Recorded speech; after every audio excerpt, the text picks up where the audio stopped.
สวัสดีครับทุกคนผมเต่าบ้านะครับวันนี้ก็จะมาสอนทำสคริปต์เสกอาวุธนั่นเองนะครับก็จะเสกได้หมดเลยเนาะไม่ว่าจะเป็นที่ใช้เงินในเกมซื้อหรือว่าจะใช้โลบัคซื้ออะไรพวกนี้นะครับ อาวุธพวกอาวุธแอดมินหรืออาวุธอะไรที่ไม่มีขายในร้านค้าก็จะเสกได้นั่นเองนะครับแต่ก่อนจะเริ่มเนี่ยผมอยากให้ทุกคนดูคลิปให้จบก่อนนะครับถ้าข้ามขั้นตอนไหนไปมันก็จะไม่เข้าใจนั่นเองเนาะถ้าดูแค่คร่าวๆแล้วก็ไปลองทำเองเลยอย่างเงี้ยมันจะไม่เข้าใจนะครับจะเข้าใจไม่หมดแนะนำให้ดูให้จบแล้ววิดีโอของผมนะครับก็รองรับหลายภาษานะใครที่เป็นต่างชาตินะครับก็สามารถตั้งคำบรรยายในภาษาของตัวเองได้เลยโอเคมาเริ่มแรกเลยนะครับสิ่งที่ต้องมีนะครับก็คือ Infinity Year นั่นเองนะครับตัวนี้เดี๋ยวผมจะทิ้งไว้ให้ใน Discord นะครับเราก็เปิด Dark Deck มาเลยก็ DEX นะครับเขียนว่า DEX แล้วก็ Enter ได้เลยตอนนี้ก็รอมันโหลดนะครับโอเคโหลดแล้วเดี๋ยวผมจะแยกเป็น 2 ฝั่งนะในส่วนของ property กับ explorer นะครับเดี๋ยวปิด property ใช้ไหมไม่ได้ใช้ property ไม่ได้ใช้นะครับลืมไปปิดไปเลยปิด property ไปได้เลยนะครับทำได้ทั้งโทรศัพท์ทั้งคอมเลยนะเริ่มแรกเราต้องทำความเข้าใจก่อนนะครับเดี๋ยวผมจะยกตัวอย่างนะครับสิ่งที่เราต้องรู้เนี่ยก็คือ repeated storage นะครับตัวนี้ผมจะยกตัวอย่างเป็นrepeatนะครับก็คือห้องเก็บของนะครับจะเป็นรวมของทุกอย่างที่อยู่ในบ้านเรานั่นเองนะครับแล้วอีกอันนึงให้เปิดไปที่ Player นะครับแล้วก็ไปที่ชื่อของเรานะครับอันนี้ก็หาชื่อเรานะครับจากนั้นเปิดเลยตัว Backpack เนี่ยก็คือกระเป๋าของเรานั่นเองนะครับกระเป๋าของเราคืออะไรอยู่ตรงไหนกระเป๋าของเราก็คือนี่เลยถ้าเราไม่ได้ใช้อาวุธพวกนี้จะอยู่ในกระเป๋านะครับแต่ถ้าเราใช้แล้วเนี่ยมันก็จะไปอยู่ในเพราะสเปซเนี่ยผมยังไม่อยากอธิบายให้ทุกคนเข้าใจนะครับเพราะเราไม่ได้ไปยุ่งเกี่ยวกับตรงนั้นตอนนี้ที่เราต้องรู้นะครับก็คือแบ็คแพคคือกระเป๋าของเรานั่นเองส่วน Repeat ตัวนี้นะครับ Repeat Storage เนี่ยก็จะเป็นห้องเก็บของในบ้านเราอันนี้ก็จะคือกระเป๋าของเราน่าจะไม่งงกันนะครับเมื่อเรารู้แล้วว่าอันไหนคือกระเป๋าของเราอันไหนคือห้องเก็บของที่อยู่ในบ้านเราให้เราเปิด Repeat เลยนะครับจากนั้นให้เราหาทูที่เป็นอาวุธแบบนี้นะครับแบบนี้เขาจะเรียกว่าทูนะครับจะเป็นรูปไขควงนี่คือทู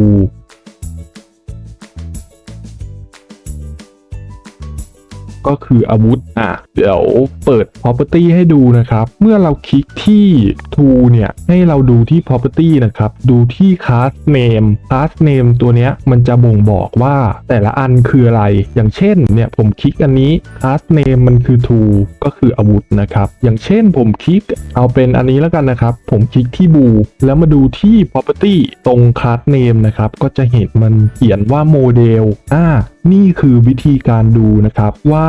สิ่งต่างๆเนี่ยมันคืออะไรมันมีชื่อเล่นเรียกว่าอะไรประมาณนี้นะครับจากนั้นให้เราหา tool ที่อยู่ใน repeated storage นะครับโอเคเราก็ไล่หาทีละอันเลยเนาะ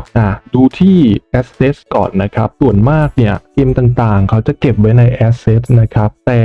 แนะนำให้เปิดดูทุกที่เลยดีกว่าถ้าเกมไหนนะครับมี access เนี่ยเกมนั้นอาจจะเก็บ tool อยู่ในโฟลเดอร์ asset ก็ได้นะครับโอเคให้เราเปิดโฟลเดอร์ asset มาเลยจากนั้นนี่เลย tool นะครับแต่ละเกมเนี่ยจะมีชื่อโฟลเดอร์หรือที่เก็บข้อมูลไม่เหมือนกันนะครับในเกมที่ผมกำลังสอนเนี่ยมันก็จะอยู่ใน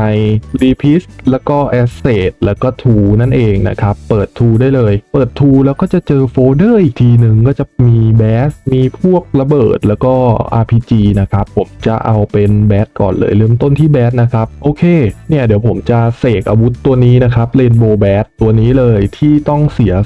299โลบัคตอนนี้ผมมีแค่อาวุธเริ่มต้นอาวุธธรรมดานะครับเดี๋ยวผมซื้อให้ดูโลบัคไม่มีนะครับนี่0โลบัคจากนั้นเนี่ยเมื่อเรารู้แล้วว่าเราต้องการอาวุธอะไรเราอยากเสกอาวุธอะไรนะครับให้เราหาอาวุธนั้นให้เจอก่อนอันนี้คือ Rainbow Bash เราก็หาชื่อ ทูที่ชื่อว่า Rainbow Bat นะครับโอเคตอนนี้ผมเจอแล้วให้เรากดคลิกขวาถ้าเป็นโทรศัพท์นะครับกดค้างที่อาวุธที่เราต้องการจะเสกเมื่อกดคลิกขวาแล้วนะครับให้เรากด Copy Path นะครับตัวนี้จะเป็นการ Copy ที่อยู่ของอาวุธนะครับคลิกขวา Copy Pathปั๊บจากนั้นมันก็จะ Copy มาในคลิปบอร์ดให้เรานะครับแล้วทีนี้นะครับผมก็จะสอนเลยแล้วกันนะจากนั้นให้เราวางสิ่งที่เราได้ลงใน Excutter ของเพื่อนๆนะครับก็คือตัวรันนั่นเองเมื่อวางแล้วก็จะได้เป็นแบบนี้นะครับเกม Get Service แล้วก็ Repeat พวกนี้ไม่จำเป็นต้องรู้ก็ได้นะครับรู้แค่ว่าเรา Copy ที่อยู่มาแล้วที่อยู่อาวุธนะครับจากนั้นให้เราเขียน dot ก็คือจุดนะครับให้เราเขียน dotแล้วก็ E ตัวใหญ่นะครับตัว A นะครับแล้วก็ R E A R E N T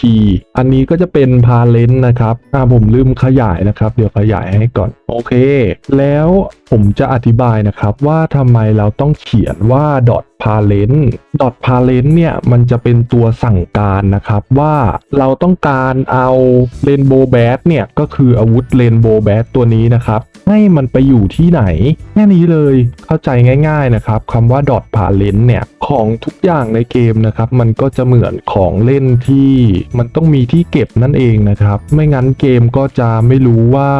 ของชิ้นนี้ควรอยู่ที่ไหนนะครับเราเลยต้องเขียน dot parent นั่นเองโอเคจากนั้นเขียน dot parent แล้วนะครับให้เราเขียนเว้นวรรคด้วยนะครับเว้นวรรคทีนึงเท่ากับแล้วก็เว้นวรรคอีกทีนึงนะครับจากนั้นให้ไปที่ Player นะครับแล้วก็ไปที่ชื่อของเราเมื่อไปที่ชื่อของเราแล้วนะครับก็เปิดจากนั้นก็คลิกขวาที่ Backpack นะครับถ้าเป็นโทรศัพท์ก็กดค้างที่ Backpack นะครับจากนั้น Copy Path เลยอันนี้เราก็จะ Copy ที่อยู่ของ Backpack มาแล้วนะครับโอเคจากนั้นให้เราวางหลังเว้นวรรคได้เลยนะครับอย่าลืมนะว่าหลังเท่ากับเนี่ยต้องมีเว้นวรรควางปั๊บโอเคเมื่อวางแล้วนะครับมันก็จะเป็นอย่างนี้อันนี้ก็คือที่อยู่ของอาวุธนะครับนี่พวกนี้คือที่อยู่ของอาวุธส่วน dot parent คือตัวสั่งว่าอาวุธเนี่ยต้องไปอยู่ที่ไหนส่วน local player backpack เนี่ยก็คือกระเป๋าของตัวเราเองอันนี้ผมก็ได้สั่งว่าให้เอา Rainbow Bat เนี่ยอาวุธ Rainbow นะครับให้มันไปอยู่ที่กระเป๋าของผู้เล่นก็คือ backpack ตอนนี้ผมให้ดูก่อนไม่มีอาวุธนะครับผมไม่มีอาวุธ Rainbow Bat นะผมมีแต่อาวุธธรรมดาโอเครันโค้ดเลยเมื่อรันแล้วแค่นี้เองครับได้แล้วมันใช้งานได้จริงนะครับนี่เลยตีได้ปกติเลยใช้งานได้ปกติเลยนะครับโอเคอาวุธอื่นๆก็ทำเหมือนกันเลยนะครับเราอยากจะเสกอาวุธอะไรก็ทำเหมือนกันเลยแล้วอธิบายอีกอย่างหนึ่งนะครับที่สำคัญที่สุดเลยถ้าเกมไหนมีการเช็คเนี่ยจะไม่สามารถทำได้นะครับแต่ถ้าเกมไหนไม่มีการเช็คเราจะสามารถเสกอาวุธได้แบบนี้เลยการเสกอาวุธนะครับก็จะมีหลายวิธีที่ทำได้นะครับแต่อันนี้ผมมาสอนวิธีที่ง่ายที่สุดให้คนไม่เข้าใจคนไม่รู้เรื่องไม่เคยโกงไม่เคยโปได้เรียนรู้แล้วก็เข้าใจอย่างนั่นเองนะครับ โอเคก็จะประมาณนี้ในการเสกอาวุธรอบหน้าอยากให้สอนอะไรก็สามารถคอมเมนต์บอกกันได้เลยนะครับถ้าว่างเมื่อไหร่ก็จะมาสอนแล้วกันเนาะโอเคไปแล้วครับ